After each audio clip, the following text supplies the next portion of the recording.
അപ്പോൾ നമ്മൾ കൊച്ചിക്കാരുടെ സ്വന്തം ഡിഷായിട്ടുള്ള ഇറച്ചിച്ചോറ് ഉണ്ടാക്കാൻ വേണ്ടിയിട്ട് എൻ്റെ വല്യമ്മ ചാച്ചിമ്മ റെഡിയാണ്. ഇവിടെ നമ്മുടെ ഇൻഗ്രീഡിയൻസ് എല്ലാം ഇവിടെ റെഡിയാക്കിയിട്ടുണ്ട്. ചാച്ചിമ്മ ഇത് എന്തൊക്കെയാണ്? ഇഞ്ചി വെളുത്തുള്ളി പച്ചമുളക്, ഇത് ചെറിയ ഉള്ളി ചതച്ചത്. ഓക്കെ. പിന്നെ ബീഫ് ഇവിടെ ഉണ്ട്, തക്കാളി, പിന്നെ ഏലക്കപ്പട്ട, കറിയാമ്പൂ, വെളുത്തുള്ളി, ഇഞ്ചി, പിന്നെ മല്ലിച്ചീര, പിന്നെ ചോറ്. അപ്പം ആദ്യം തന്നെ കുറച്ച് വെളിച്ചെണ്ണ ഒഴിക്കും. പിന്നെ അതിലേക്ക് എന്തൊക്കെയാണ്? ഇഞ്ചി, വെളുത്തുള്ളി കൂടെ ചതച്ചത്, പച്ചമുളക്, തക്കാളി ഒരു കഷ്ണം മതിയോ അല്ലേ? തക്കാളി, ഉപ്പ്, മഞ്ഞപ്പൊടി എത്ര വേണം? എത്ര മതിയോ?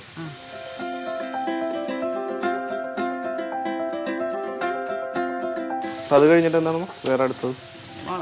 മുളക്. അപ്പൊ ഇത് ഇറച്ചിക്കുള്ള മസാല. ഇനി നമ്മൾ ഇറച്ചി ഇതിലിട്ട് വെള്ളം ഒഴിച്ചിട്ട് വേവിക്കണം. അപ്പൊ നമുക്ക് ഇറച്ചി ഇടാലോ.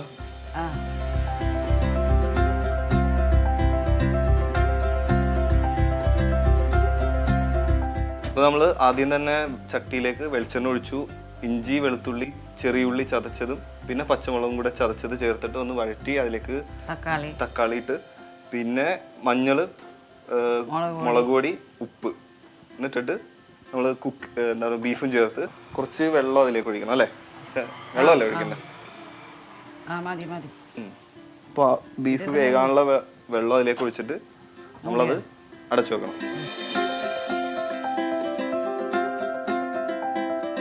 നന്നായിട്ട് തിളച്ചു തുടങ്ങി തോന്നുന്നു. വെന്തിട്ടില്ലേ?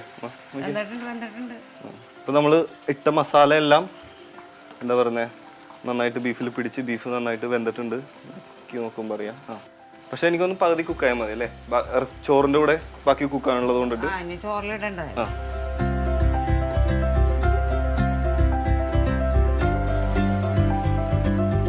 അപ്പോൾ നമുക്ക് ചോറ് ഉണ്ടാക്കാനുള്ള പാത്രം ഇവിടെ വെക്കാം. മസാല ഇവിടെ റെഡിയാണ്.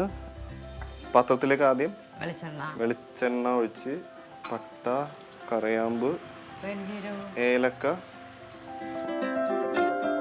അപ്പം അതിലേക്ക് കുറച്ച് പെരിഞ്ചീരകം കൂടി ഇട്ട് അവിടെ കുതിർത്ത് വെച്ച അരി അല്ലേ? അരി ഇടണോ? അരി ഇട്ട്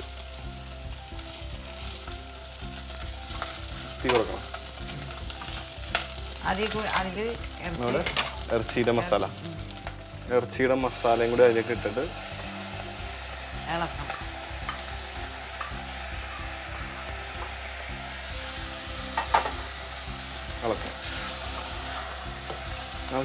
അപ്പോൾ ആ ഇറച്ചിയുടെ പാത്രത്തിലേക്ക് നമ്മൾ കുറച്ച് വെള്ളം ഒഴിച്ച് അതിങ്ങനെ ഒന്ന് ചുറ്റിച്ചെടുത്ത് അതിലെ ടേസ്റ്റും അതിലെല്ലാം ഈ വെള്ളത്തിലേക്ക് വന്നു.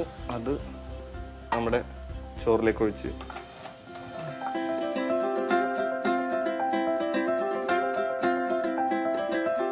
നമുക്ക് ഒരു 10 മിനിറ്റ് ഫ്ലെയിമിൽ വെച്ച് ഇത് കുക്ക് ചെയ്തതിന് ശേഷം നമുക്ക് സിമ്മിലേക്ക് വെക്കുക. എന്നിട്ടൊരു ½ ആൻ അവർ നമ്മൾ വെയിറ്റ് ചെയ്ത് കഴിയുമ്പോഴേക്കും നമ്മുടെ ഇറച്ചിച്ചോറ് റെഡി.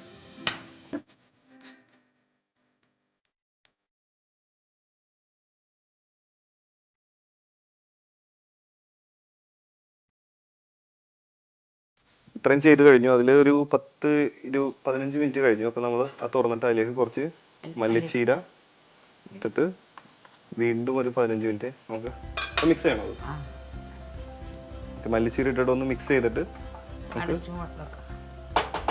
ഒന്നും കൂടെ ഇപ്പോൾ അത് മല്ലിച്ചീര ഇട്ട് നമ്മൾ സംഭവം അടച്ചു വെച്ച് ഒരു 15 മിനിറ്റും കൂടെ കുക്ക് ചെയ്ത് കഴിഞ്ഞാൽ നമ്മുടെ ഇറച്ചിച്ചോറ് റെഡി അല്ലേ? റെഡി അല്ലേ? ഇപ്പോൾ പച്ച വെളിച്ചെണ്ണ കുറച്ച് ഒഴിച്ചിട്ട് ഒന്ന് മിക്സ് ചെയ്ത് കഴിഞ്ഞാൽ സാധനം റെഡി.